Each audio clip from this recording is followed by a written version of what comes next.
সবাইকে স্বাগত জানাচ্ছি। আমি ফিরোজ তোহা। শুরুতেই সংবাদ শিরোনাম। বাংলাদেশের সর্বশেষ গুরুত্বপূর্ণ আপডেট সংবাদ আপনাকে স্বাগত। শুরুতেই সংবাদ শিরোনাম, পরে বিস্তারিত। শুরুতেই জানিয়ে দিব, বিডিআর বিদ্রোহ, শেখ হাসিনা সহ 11 জনের নামে হত্যা মামলা।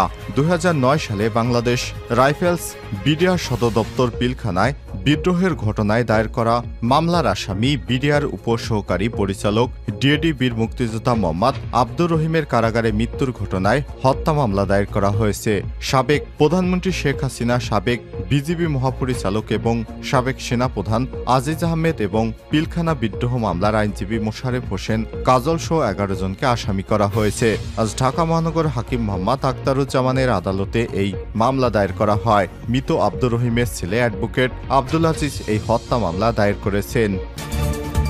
এরপর জানিয়ে দিব, ভারতে আর মাত্র 25 দিন থাকতে পারবে হাসিনা, বলছে ভারতীয় সংবাদ মাধ্যম হিন্দুস্তান টাইমস। এদিকে আত্মগোপনে থাকা গোলাম দস্তগীর যেভাবে গ্রেপ্তার হলেন, গাজী গ্রুপের চেয়ারম্যান গোলাম দস্তগীরকে আজ গ্রেপ্তার করা হয়েছে। ছাত্র জনতার অভ্যুত্থানে শেখ হাসিনা দেশ ছেড়ে ভারতে পালিয়ে যায়। যদিও এর আগেই আওয়ামী লীগের অসংখ্য নেতাকর্মী দেশত্যাগ করেছেন, কিন্তু বিপাকে পড়ে যান যারা দেশত্যাগ করতে পারেননি।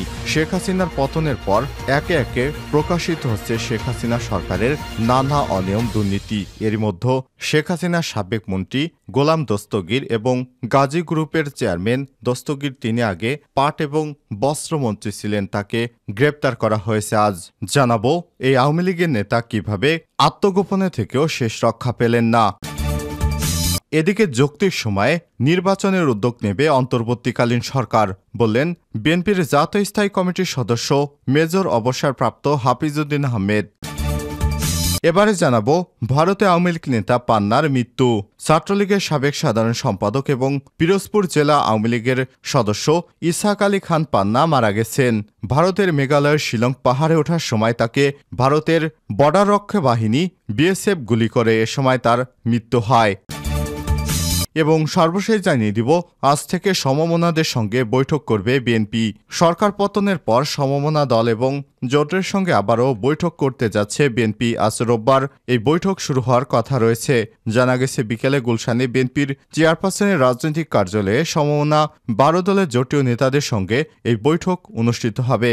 এরপর সন্ধ্যা 7টায় জাতীয়তাবাদী সমমনা জোটের সঙ্গে বৈঠক হওয়ার কথা রয়েছে। বিএনপির প্রেস সচিব সাইরুল কবির খান জানিয়েছেন, বাকি দল এবং জোটগুলোর সঙ্গেও কার্যক্রমে বৈঠক করবে দলটি। পর্যায়ক্রমে এই বৈঠক অনুষ্ঠিত হবে।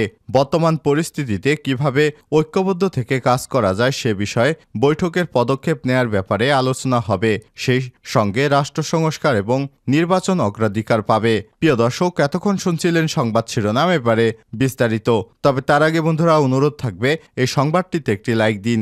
এই চ্যানেলে আপনি নতুন হয়ে থাকলে আমাদের সংবাদটি দেখতে দেখতে চ্যানেলটি সাবস্ক্রাইব করে রাখুন, যাতে করে বন্ধুরা আমাদের পরবর্তী লেটেস্ট আপডেট সংবাদগুলো সবার আগে আপনার কাছে পৌঁছে যায়। কমেন্ট করে আপনার মূল্যবান মতামত জানিয়ে দিন আপনি বিশ্বের কোন দেশ থেকে বা বাংলাদেশের কোন স্থান থেকে আমাদের সংবাদটি দেখছেন এবং শুনছেন।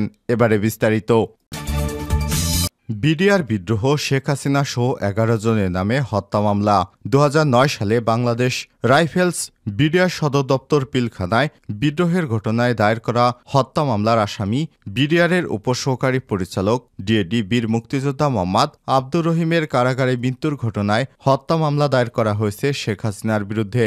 সাবেক প্রধানমন্ত্রী শেখ হাসিনা, সাবেক বিজিবি মহাপরিচালক এবং সাবেক সেনাপ্রধান আজিজ আহমেদ এবং পিলখানা বিদ্রোহ মামলার আইনজীবী মোশারেফ হোসেন কাজল সহ 11 জনকে আসামি করা হয়েছে। রোববার 25 আগস্ট ঢাকা মহানগর হাকিম মোহাম্মদ মুখতারুজ্জামানের আদালতে এই মামলা দায়ের করা হয়। মৃত আব্দুর রহিমের ছেলে অ্যাডভোকেট আব্দুল আজিজ এই মামলা দায়ের করেছেন বলে জানা গেছে। মামলার অন্য আসামিরা হলেন সাবেক কারা মহাপরিদর্শক ব্রিগেডিয়ার জেনারেল অবসরপ্রাপ্ত মোহাম্মদ আশরাফুল ইসলাম খান, ঢাকা দক্ষিণ সিটি কর্পোরেশনের মেয়র ব্যারিস্টার শেখ ফজলে নূর তাপস, সংসদ সদস্য শেখ সেলিম, নূর আলম চৌধুরী লিটন, শেখ হেলাল, জাহাঙ্গীর কবির নানক, মির্জা আজম এবং হাসানুল হক ইনু। এছাড়াও 2010 সালে জুলাই দায়িত্বরত কেন্দ্রীয় কারাগারে জেল সুপার এবং কারাগারে চিকিৎসকদেরও আসামি করা হয়েছে। অজ্ঞাতনামা আরও 200 জনকে আসামি করা হয়। উল্লেখ্য 2009 সালের 25 এবং 26 ফেব্রুয়ারি তৎকালীন বিডিআর সদর দপ্তর পিলখানায় সুপরিকল্পিতভাবে বিদেশি এজেন্ডা নিয়োগ করে 57 জন সেনা অফিসার সহ 74 জনকে হত্যা করে। পরে বিডিআর বিদ্রোহের অভিযোগে চকবাজার থানায় হত্যা মামলা দায়ের করা হয়। ভারতে আর মাত্র 25 দিন থাকতে পারবে হাসিনা, বলছে ভারতীয় সংবাদ মাধ্যম হিন্দুস্তান টাইম। বৈধ উপায়ে আর মাত্র 25 দিন ভারতে থাকার সময় পাবে হাসিনা। আজ এক প্রতিবেদনে সব তথ্য জানিয়েছে ভারতীয় সংবাদ মাধ্যম হিন্দুস্তান টাইমস। ছাত্র জনতার বিক্ষোভের মুখে গত 5 আগস্ট দেশ ছেড়ে ভারতে পালিয়ে যায় শেখ হাসিনা। ওই দিন ভারতে আশ্রয় নেয়। ইতিমধ্যে তিনি ভারতে 3 সপ্তাহের বেশি সময় কাটিয়ে ফেলেছেন। গত সপ্তাহে শেখ হাসিনা সহ তার সরকারের সবার কূটনৈতিক লাল পাসপোর্ট বাতিল করেছে বাংলাদেশ সরকার। এই পরিস্থিতিতে ভারতে অবস্থানরত সময় ফুরিয়ে আসছে শেখ হাসিনা খুব শীঘ্রই অবৈধ হয়ে যাবেন ভারতে। বৈধ পথে মাত্র 25 দিন ভারতে থাকতে পারবেন তিনি, এরপরই অবৈধ হয়ে যাবেন, এমনটাই জানিয়েছে ভারতীয় সংবাদ মাধ্যম।